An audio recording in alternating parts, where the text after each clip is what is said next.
नमस्ते पुण्डरीकाक्ष नमस्ते पुरुषोत्तम नमस्ते सर्वलोकात्मन् नमस्ते दिग्मचक्रिणे नमो ब्रह्मण्यदेवाय गोब्राह्मणहिताय च जगद्दिताय कृष्णाय गोविन्दाय नमो नमः। ब्रह्मत्वे सृजते विश्वम् स्थितौ पालयते नमः रुद्ररूपाय कल्पान्ते नमस्तुभ्यम् त्रिमूर्तये। देवायक्षासुरा सिद्धा नागा गन्धर्व किन्नरा पिशाचा राक्षसाश्चैव मनुष्या पशवश्च ये। पक्षिणस्थावराश्चैव पिपीलिकसरीसृपा भूम्यापो निर्नभो वायु शब्दस्पर्शस्तकारसः। रूपम् गन्धो मनो बुद्धिः आत्मा कालस्तथा गुणा एतेषाम् परमार्थश्च सर्वमेतत्त्वमच्युत।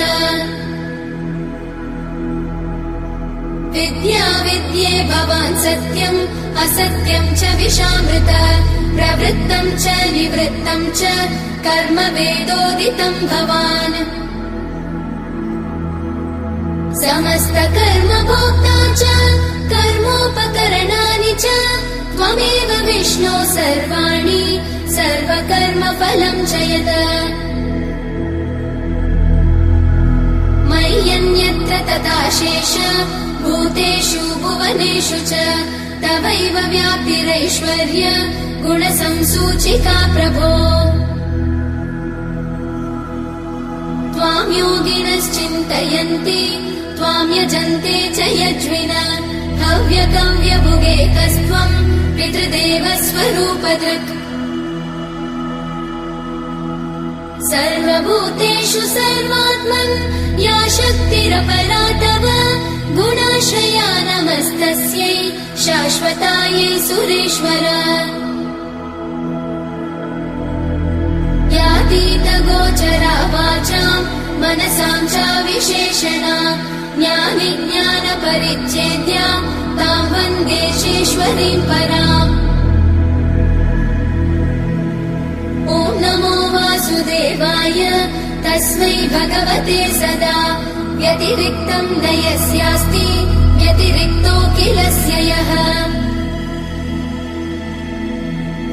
नमस्तस्मै नमस्तस्मै नमस्तस्मै महात्मने नामरूपम् न यस्यैको योऽस्तित्वेनोपलभ्यते। यस्यावताररूपाणि समर्चन्ति दिवौकसः अपश्यन्तः परम् रूपम् नमस्तस्मै परात्मने। योऽन्तस्तिष्ठत्यशेषस्य पश्यतीशः शुभाशुभम् तम् सर्वसाक्षिणम् विष्णुम् नमस्ते परमेश्वरम्। नमोऽस्तु विष्णव तस्मै यस्याभिन्नमिदम् जगत् ध्येयः स जगतामाद्य प्रसीदतु ममाव्ययः। यत्रौतमेतत् प्रोतम् च विश्वमक्षयमव्ययम् आधारभूत सर्वस्य प्रसीदतु स मे हरिः। नमोऽस्तु विष्णवे तुभ्यम् नमस्तस्मै पुनः पुनः यत्र सर्वम् यतः सर्वम् यः सर्वम् सर्वसंशयः। सर्वगत्वादनन्तस्य स एवाहमवस्थितः मत्त सर्वमहम् सर्वम् मयि सर्वम् सनातने। अहमेवाक्षयो नित्य परमात्मात्मसंशयः ब्रह्मसंज्ञोऽहमेवाग्रे तथान्ते च परः